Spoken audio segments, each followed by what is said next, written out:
Hi, Grandma here, and I'm reading Tom Sawyer, Chapter 12, Tom Administers Pain-Killer. Now, I noticed that at the beginning of this is the picture of Tom and Becky Thatcher, so I'm going to conclude that this chapter is more about Becky Thatcher than about Huckleberry Finn and Injun Joe. One of the reasons why Tom's mind had drifted away from its secret troubles was that it had found a new and weighty matter to interest itself about. Becky Thatcher had stopped coming to school. Tom had struggled with his pride a few days and tried to whistle her down in the wind, but failed. He began to find himself hanging around her father's house nights and feeling very miserable. She was ill. What if she should die? There was distraction in the thought. He no longer took an interest in war, nor even in piracy. The charm of life was gone. There was nothing but dreariness left. He put his hoop away and his bat. There was no joy in them anymore. His aunt was concerned. She began to try all manner of remedies on him. She was one of those people who was infatuated with patent medicines and all newfangled methods of producing health or mending it. She was an inveterate experimenter in these things. When something fresh in this line came out, she was in a fever right away to try it. Not on herself, for she was never ailing, but on anybody else that came handy. She was a subscriber for all the health periodicals and phrenological frauds, and the solemn ignorance they were inflated with was breath to her nostrils. All the rot they contained about ventilation and how to go to bed and how to get up and what to eat and what to drink and how much exercise to take and what frame of mind to keep oneself in and what sort of clothing to wear was all gospel to her. And she never observed that her health journals of the current month customarily upset everything they had recommended the month before. She was as simple-hearted and honest as the day was long, so she was an easy victim. She gathered together her quack periodicals and her quack medicines, and thus armed with death went about on her pale horse, metaphorically speaking, with hell following after, but she never suspected that she was not an angel of healing and the balm of Gilead in disguise to the suffering neighbors. The water treatment was new now, and Tom's low condition was a windfall to her. She had him out at daylight every morning, stood him up in the woodshed and drowned him with a deluge of cold water. Then she scrubbed him down with a towel like a file, and so brought him to. Then she rolled him up in a wet sheet, put him under blankets till she sweated his soul clean, and the yellow stains of it came through his pores, as Tom said. Notwithstanding all this, the boy grew more and more melancholy and pale and dejected. She added hot baths, sitz baths, shower baths, and plunges. The boy remained as dismal as a hearse. She began to assist the water with slim oatmeal diet and blister plasters. She calculated his capacity as she would a jug's and filled him up every day with quack cure-alls. Tom had become indifferent to persecution by this time. This phase filled the old lady's heart with consternation. This indifference must be broken up at any cost. Now she heard of painkiller for the first time. She ordered a lot at once. She tasted it and was filled with gratitude. It was simply fire in liquid form. She dropped the water treatment and everything else and pinned her faith to painkiller. She gave Tom a teaspoon and watched with the deepest anxiety for the result. Her troubles were instantly at rest, her soul at peace again, for the indifference was broken up. The boy could not have shown a wilder, heartier interest if she had built a fire under him, as indeed she had. Tom felt that it was time to wake up. This sort of life might be romantic enough in his blighted condition, but it was getting to have too little sentiment and too much distracting variety about it. So he thought over various plans for relief and finally hit upon that of professing to be fond of the painkiller. He asked for it so often he became a nuisance, and his aunt ended by telling him to help himself. and quit bothering her. If it had been Sid, she would have had no misgivings to alloy her delight, but since it was Tom, she watched the bottle clandestinely. She found that the medicine did really diminish, but it did not occur to her that the boy was mending the health of a crack in the sitting room floor with it. So what he was really doing was pouring the medicine down a crack in the sitting room floor. One day, Tom was in the act of dosing the crack when his aunt's yellow cat came along, purring, eyeing the teaspoon avaricously, and begging for a taste. Tom said, "Don't ask for it unless you want it, Peter." But Peter signified that he did want it. "You better make sure." Peter was sure. "Now you've asked for it, I'll give it to you, because there ain't anything mean about me. But if you find you don't like it, you mustn't blame anyone but your own self." Peter was agreeable. Peter is a cat.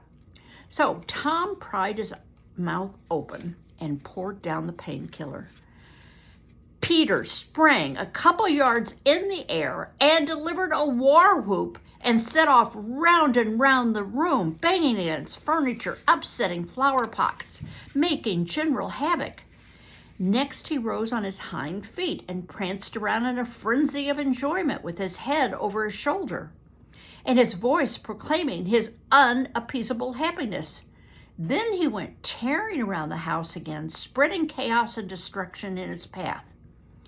Aunt Polly entered in time to see him throw a few double somersaults, delivering a final mighty hurrah, and sail through the open window, carrying the rest of the flower pots with him.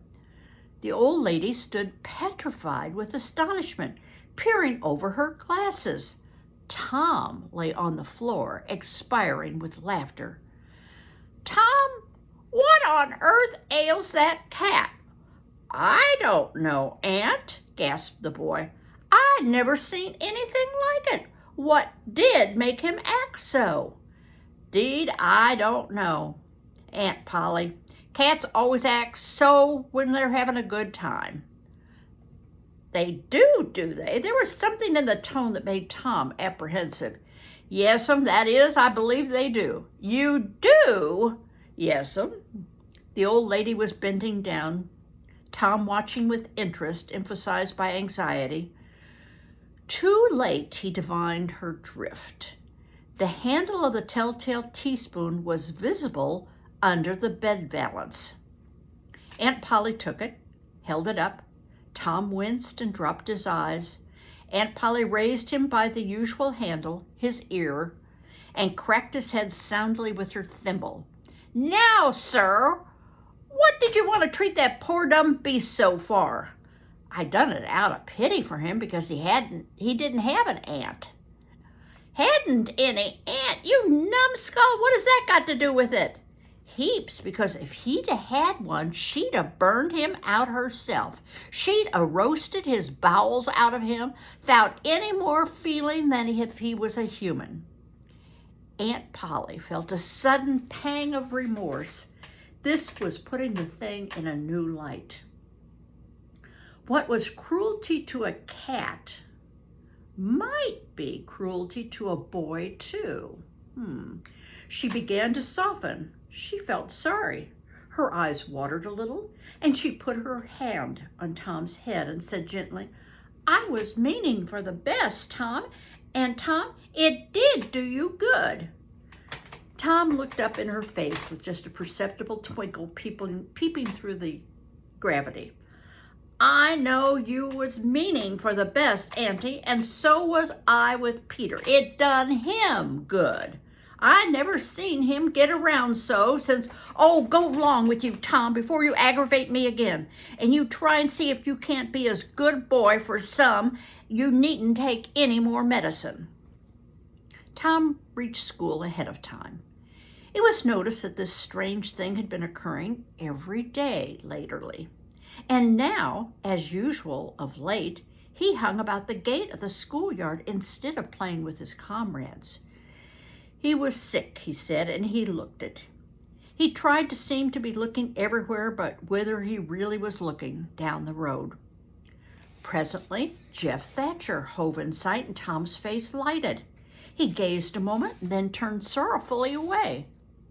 When Jeff arrived, Tom accosted him and led up warily to opportunities for remarking about Becky, but the giddy had never could see the bait.